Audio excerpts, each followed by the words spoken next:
The Construct Cast is made possible by viewers like you. Please visit us at commutationconstruct.locals.com. Memberships are free to start with coupon code CCFREE. Hello and welcome back to the Commutation Construct Cast. It's been a bit of a while, but as you can see, we've got ourselves set up here. About time, right? I've been working on some things for a while, and I hope you guys end up liking what we've got here. I've got a lot to share with you today, and I want to really start off with a brand new topic. We are discussing the idea of progressive traditionalism, and I owe you guys a favor. I know that I sort of redefine words to suit a way that I can present them best, and a way that I can comprehend their meanings. So I owe you guys a couple of my simplified definitions to be more specific, to let people know what I mean when I say specific things. I give words very set definitions. That way we don't have the confusion that you might find in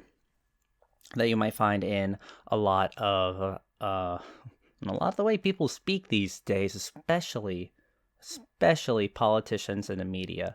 I mean, you have CNN with their fiery but peaceful protests, and you have Fox with their slightly explosive protests. Yes, that was said on Fox.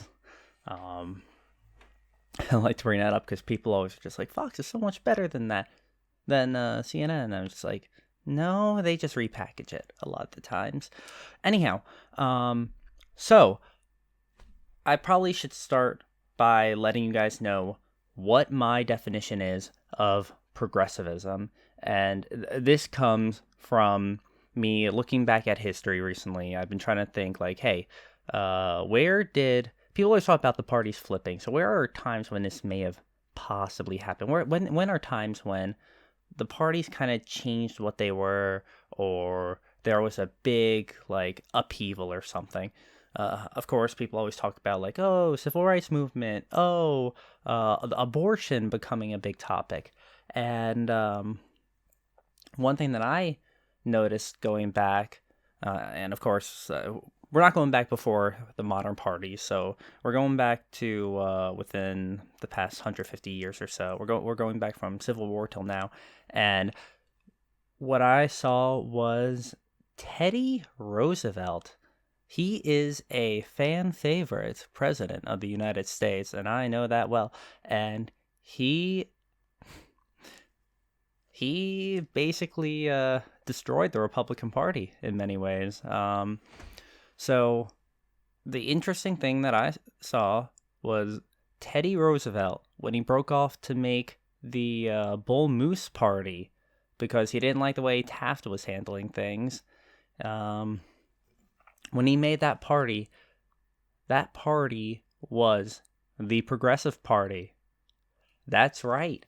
The original Progressive Party in the United States stemmed off of the GOP. It's not something that people really would think about. Was the GOP the Liberal Party back then? But no. The Liberal Party was the one wanting to tax the people. And that was the Democrats. They were wanting to eliminate tariffs and start to tax. They want to centralize banking, and they wanted to tax the people's income. They wanted an income tax instead of just relying on tariffs. And you know what? Thanks to Teddy Roosevelt, they did get it. He split the Republican vote, and eventually the Democrats sort of swooped in and picked up the Progressive Party, because the Progressive Party did not last after Teddy's run. The Bull Moose Party was short, fiery, and basically led to the more modern landscape. And this is something that I want to talk about because when I was thinking about this, I came up with a new definition of progressivism. And my definition of progressivism is that progressivism is, regardless of policy, progressivism is the call to action. Being a progressive means you are one willing to make things happen and progress your country's policy in a direction. Now, progressives can align themselves either way. They could go left, they could go right. They could be more traditionalist or more future-seeking, or maybe even pre-traditionalist. They could be feudal and wanting to promote that.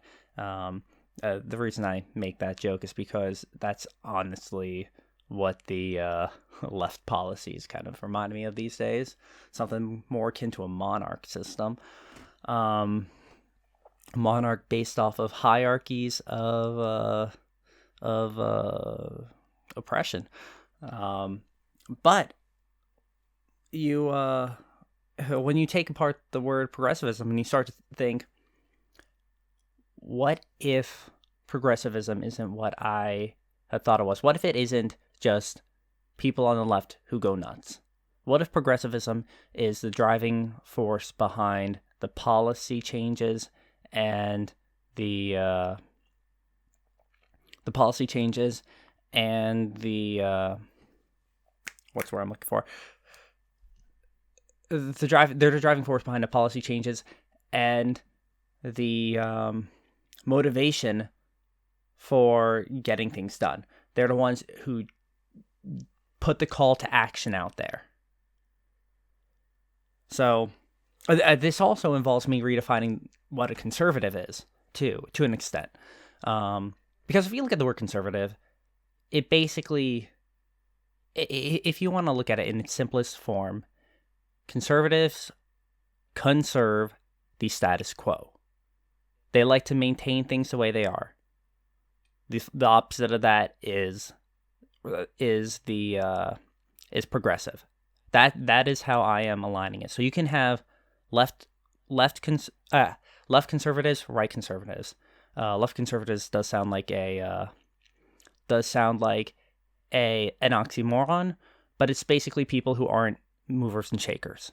They're people on the left who get angry and they shake their fists and they complain and then they don't do anything. That it would be my definition of a left conservative, whereas a right conservative is your run-of-the-mill person. They see something they don't like, and they're like, they want to be left alone. They want to keep their guns. They want to keep their God, and they want to just go along with their day, at least in a modern American context. So when you think of it like this, it kind of segregates these two types of people in a juxtaposition. You've got the people holding the rubber band in place and those pulling it in either direction. The problem is when Teddy Roosevelt broke off the Progressive Party from the Republicans, what he ended up doing was he ended up bringing us from a party where the progressives were pulling us more into our traditional values to enable the Democrats to pull us more towards the changes that they wanted to make. The more, I actually haven't come up with a term for a non-traditionalist. You could call it anti-traditionalist. I don't really like the word anti, though. I like to be for things, but anti kind of works with the way they're thinking now. So for now, we'll call them anti-traditionalists because that's kind of where the modern policy of them aligns. But I mean, again, back during that time, that was like central banking and all those other things I mentioned before. Sorry, my mind's kind of going all over the place a little bit. But so that's where I'm kind of coming into this from. Also, I've got actual notes this time. That way I don't totally lose track of where I'm going. But I think this is important to talk about because I think it aligns with what causes a nation to fall.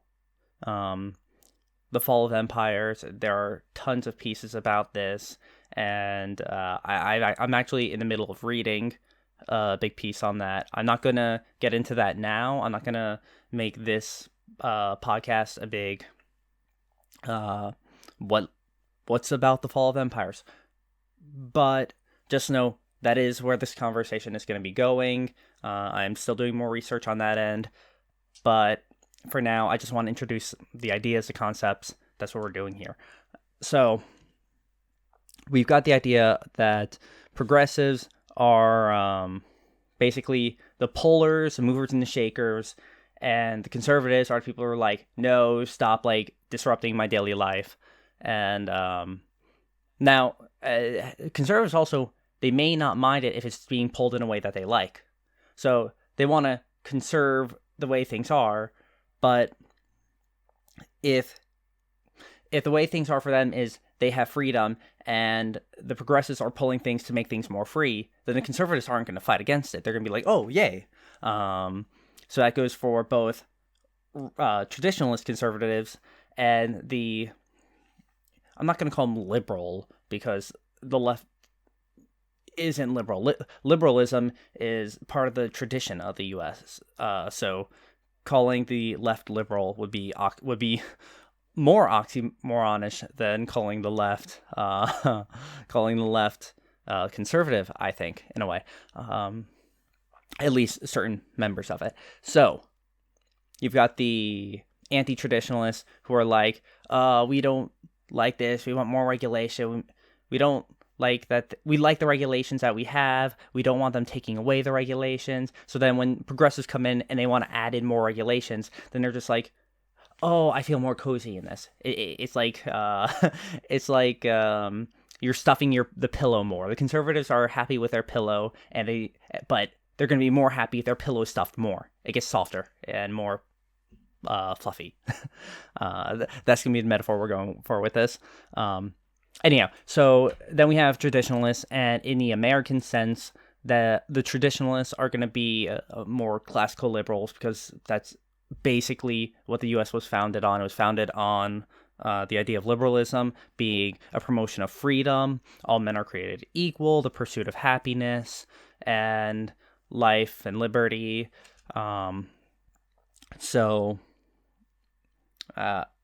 when I bring this up, I want to really just set the stage so that people can kind of understand where I'm approaching this from. And maybe you like the idea of approaching it from this way, where we have a definition for left and right in accordance with a definition for left and right in accordance with how it relates to the traditional values versus non-traditional values. Or again, I need a better word for that, but we'll work on that later for now. So we're going to have traditional, non-traditionals, and then we have the conservatives, which are the people who sort of are the people who don't want to shake things up too much. They're happy with their pillows. And then you've got the progressives, who are the people who are like stuffing the pillows. They're the ones who are pulling the country more towards either the traditional values, or I should say the ideal of the traditional values, or the ideal of the non-traditional values. So you have you have the Green New Deal, which is some absurd, idealistic, unrealistic plan, but that's why it was made by Ocasio-Cortez, because it is a progressive, ideal thing for them. That they think this is the ideal economic and environmental policy that they can do. She's just like, yeah, communism and no more cows and no flying. That's great. That's their policy. So then on the other side, we have traditional values, to which you can say that things like the civil rights movement, making all men created equal. Well, we didn't really live up to that when the U.S. was founded. We had slaves. So you could say that freeing slaves and giving them equal rights is sort of is us embracing and approaching that ideal. And I'm saying a lot. That's sort of where I see the. That's where I think that's why you had back then a lot of Republicans voting for the Civil Rights Act. It was actually more Republicans voted for it than Democrats. People don't really know that. It's kind of funny. Totally true. So you have all these little things like this, and I think it's important to take note that there can be progress towards what would be considered conservative values, because I don't see them as being conservative values. I see them as being traditional values. Traditional values versus non-traditional values. And really, that is the dividing line. And I think that's better because it encapsulates a lot of... I feel like saying traditional versus non-traditional really helps to encapsulate the tension between the parties, between the left and right. At least in our modern society. I know back historically we've had like more uniparty or just like different versions of kind of doing the same thing. But when you're looking at it, especially through a modern context, you've definitely got like, and even historically, you've had more socialist elements and stuff like there has historically been this. There are periods where you have more of a uniparty thing, and there's periods of like high tension. That the high tension is when I see things being the real traditionalist versus non-traditionalist conflict there.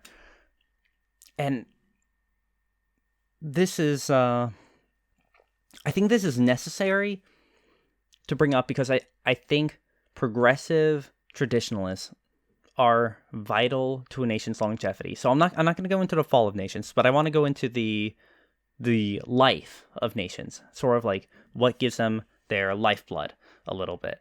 Because I think if you want a limited government, you need progressive traditionalists. Because the fact of the matter is, liberty and limited government are totally radical ideas. We look at history, we see empires, monarchs, feudal systems. We have all these like hard set hierarchies where people are being controlled. They're serfs, they're slaves, they have no political power, and they are subject to whoever their leader is. And then in the U.S., we have a constitution defining that, hey, our people are free.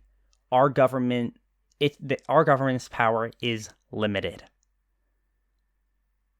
So when you have that, and you have that as your traditionalist system, and you have conservatives who are like, okay, we want to conserve our freedoms, but the thing is,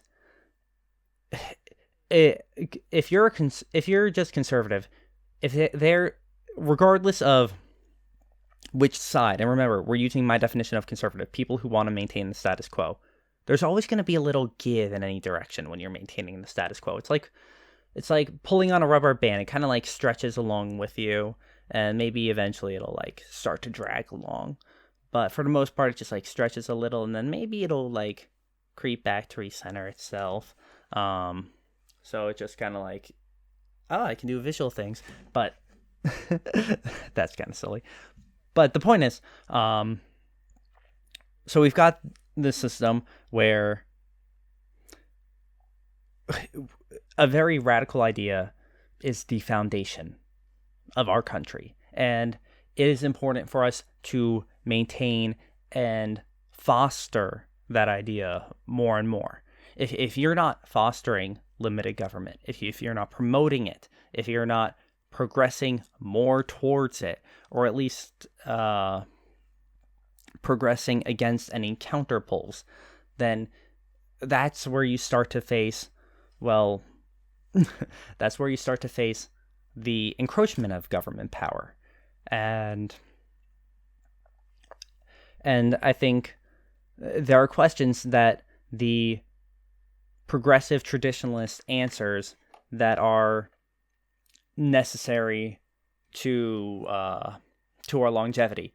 So for the U.S., our questions would be: how do you define the power within states, and how do you magnify their power over federal institutions? So you want to define the power of the states. You want to magnify their power. You want more and more localized control, because the more localized control is, the more freedom you have. And I know I said states, but I mean that goes down to localities, and eventually down to the person, because as our 10th Amendment says, left to the state or the people. So there is this idea of personal responsibility built right into it, because that's the way it's written. We do want for people to be self-caring, self-reliant. And we need progressive traditionalists to sort of answer these questions and bring us more towards our ideal. I mean, how do you prevent federalization of local powers? I know that one of the biggest conflicts with Roe v. Wade, and I think even Ginsburg had brought up, that it kind of federalized a state-level issue. Something that sort of should be more, hey, let the local communities decide this, got decided on a federal level. And there are issues like that with some rulings in our courts. And the problem is, when you have the progressives continuously pushing towards non-traditionalist values in the U.S., that means they're going to be pushing towards more federal power generally. The somewhat irony of this is that a radical progressive traditionalist would basically be almost an anarchist libertarian, where it's like non-aggression principle, no government, no taxes, all that. But I mean, of course, we have a government in our founding paper, so there is some blockage to going to that extreme of no government. But and we have our Bill of Rights to attempt to stop the overreach of government. But the problem is, as we get new Congresses, they can make new amendments to our Constitution that will overwrite past ones. They can make court rulings that will set precedent, that reinterprets these old ideas. That's why there's now so many limitations on our gun rights, despite the explicit law, the explicit constitutional amendment saying shall not be infringed. Well, it's infringed. Why? Well, it's because of the way they interpret it these days. So you can see that there's a clear pull from non-traditionalists, and that's especially paramount with progressives being on that side. And I may be getting a bit circular here, but I really want to impress upon the people that we need traditionalists who are willing to take action. And you see that in many classical liberals these days. You see it in even actual liberals these days. You see it from Dave Rubin. In some ways, you see it from people like Tim Pool. And I mean, he's a liberal, but he at least in the way he sees it, you can tell he's pushing towards what he believes the ideals of our country are. That's what Dave Rubin's doing, and that's what a lot of these more intellectual talkers are doing. They maybe Ben Shapiro, kind of, but you have people who are trying to present ideas and push people to make these changes. You can even see it in the counter protests to the lockdown. There aren't too many of them, but they're there. You can see it in Walk Away. There's a lot of build up for more progressive traditionalism, in a way that really some people may not understand if they don't understand the core values of what America was founded on. The equality of people, the rights for people to not be judged, to be judged as individuals, I should say. The right of people to, well, I guess people don't really have a right to be judged as individuals because they're not making their own judgments. Other people are judging them. So, I mean, yeah, whatever. That's that's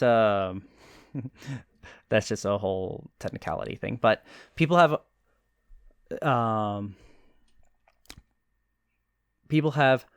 the right to be treated equally. We are all equal under God. And we are naturally born with our rights.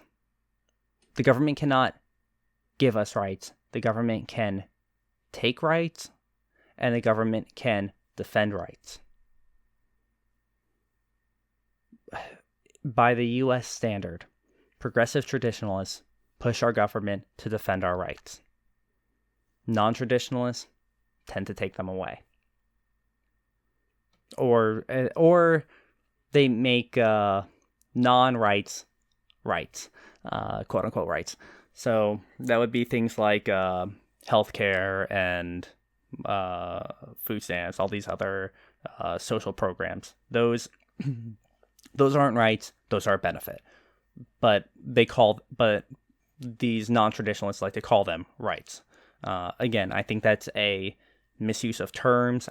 I believe having stricter terms and stricter definitions for our terms is vital to our communication, our language, and that's kind of what I'm getting into here. That's really what this is about. It's about really breaking down what's important, what's principled, and what's our way of communicating. What's our way of being able to let each other know what we're saying, and so that we do not have the two movies effect.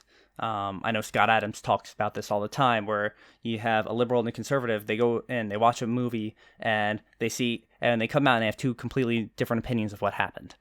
Or someone on left and right. Traditionalists, non-traditionalists, for my purposes. So, I'm not going to say it by simplifying the language, but by setting your definitions, by treating your terms with respect, I think, and clarity.